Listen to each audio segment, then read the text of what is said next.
Hi guys, it's Mark Davis from Tactical Edge here. So, end of another Adults Tactical Edge class. We'll do a little short video clip for you.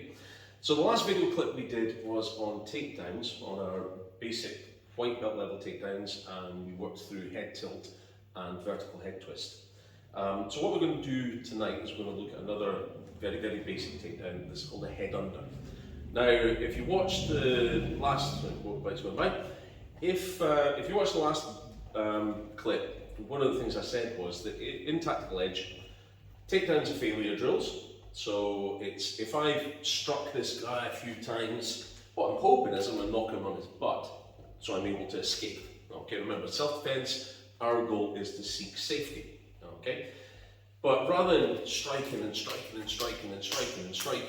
okay, once I've hit him a few times and he's either he's kind of a little bit squiffy on his feet, rather than continuing the hit and my counter attack taking a long time, like I said the other day, the longer you are in contact with the opponent, the more time there's for something to go wrong.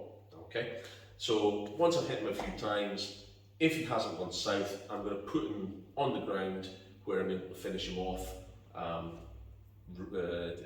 Put him into restraint, render unconscious, put him in take a human shield, all that sort of stuff. Okay, like I said, spoke about it a little bit more on the last one. The other thing I said was each of our takedowns is designed to work from a slightly different position. So the head tilt was where I was bladed, I'd moved offline, so I'm in that shoulder hip to hip, and do my head tilt. The vertical head twist is where I'm directly in front. Okay. And it also lets me be a little bit more visually active, so I can check my six. All right. So what we're going to do is called a head under. All right. So a head under is part of that family that Jenny and I spoke about this the other day. Is what is considered Puter Kepala. Okay. So Puter Kepala is simply turning the head or twisting the head. Okay.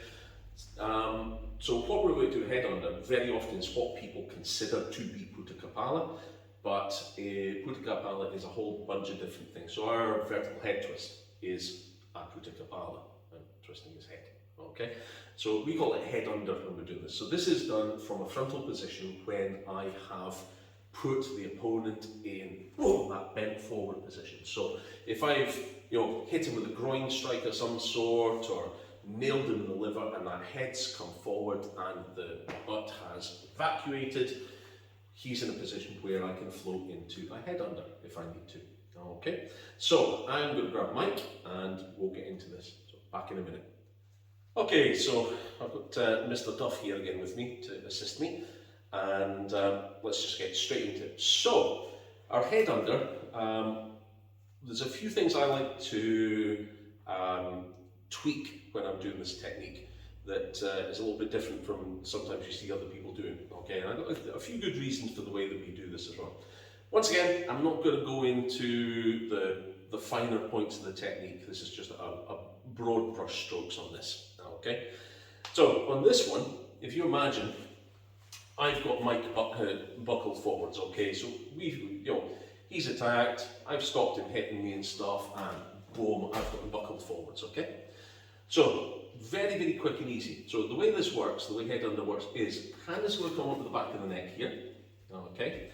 And I want to be V-stepped off to the side slightly, okay? So I don't want him directly in front of me, I want to be off to the side slightly. Why? Because it gives me more power here, okay? My other hand is going to come up underneath the arm. Now, common thing that you see people doing when they do this takedown is very often they'll grab up at the wrist end here. Now if I grab up here, look how much movement there is on the arm, okay? So I can make this far more efficient by coming up under the biceps, okay? Now, what I'm doing, the reason we call it head under, I'm going to take his head and push it under his arm, okay? So I'm going to, this bit here, the head is the prime mover on this, because a lot of times when you see this done, watch what happens. You see people, they do this, okay? So now I'm chasing after him, catch up to hit him. Okay? So what we want to do is we want to make sure we give him plenty of head. Okay, children? So we're here, okay? When I push more on the head, I turn the hips and I lift, but the majority is on here. Watch what happens. The other thing I'm doing is I'm compressing in. So this now happens here. Okay, so now we're in our common finishing position straight away. Okay, get the idea? So this is what we term a head under. So it's a very, very simple, very, very fast takedown. Okay, so whatever I've done to Mike, to buckle him, we're in here. Now, this time, what I prefer to do is rather than grab him with hand, I grab the crook of the arm. So it's the same thing. I'm going to lift and push. His head is slightly to the side of me. Once again, if I do this directly in front, it's really ungainly. Okay, that little tweak of just being offline slightly, being offline slightly lets me feed through more, and we get this position here. Okay, so once again, if you watch the head tilt, head twist video, this is our common finishing position. So carotid sinus is open immediately.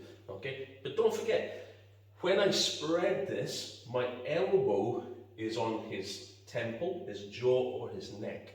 Okay, so one of my favourite ones from here was as soon as I got him spread, I just hit my own hand. Particularly useful in the around the sternocleidomastoid and the carotid sinus area.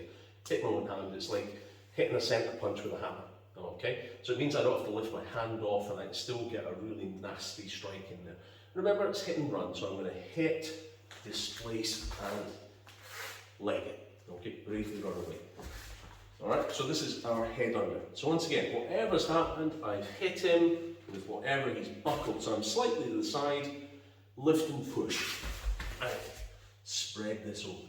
Okay, very, very simple. I'm in a slight squat, I've got complete control over him. Alright, if this guy's got a bit of grappling background or something, he starts twisting, I just need to control that head and neck. So I clamp onto that or slip into our lateral vascular neck restraint, all that good stuff, okay? Now, a little failure drill of this, and sometimes you see this where the person uses the leg to affect the head under, okay? And it kind of, some people say, it's a bit fancy and all the rest of it, but it does actually have some merit as well, okay? So the way that we use this is, once again, it's kind of a failure drill. So I've socked Mike with something, blowing his buckle forward, so I'm waiting to go into the head under, but I feel him resisting, okay? So what I'm going to do here is I'm going to shift hips, knee, boom, to discombobulate. That lets me lower him a little bit more, you see? Okay, because I just scrambled his eggs. Now I'm going to bring the leg through and collapse. Once again, common finishing position, going back into here again. Okay, so I'll show you that one more time. Okay, so boom, Mike's going down, I'm going at the head under, but he's fighting me. Okay, so we don't flog a dead horse. I'm going to go strike him, so I just pivot, hit, and bring him into here. Okay, get the idea? Back in the head under, so I'm right in a good position to finish him off, do whatever.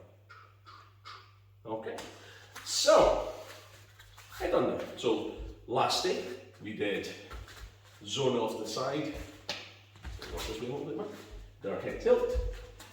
We did vertical head twist, and this time it's Bosch head under. Okay, so thank you very much, Mike. So nice little short and sweet one tonight, and we'll see you again for another video clip soon. Okay, take care, guys. Have a nice weekend.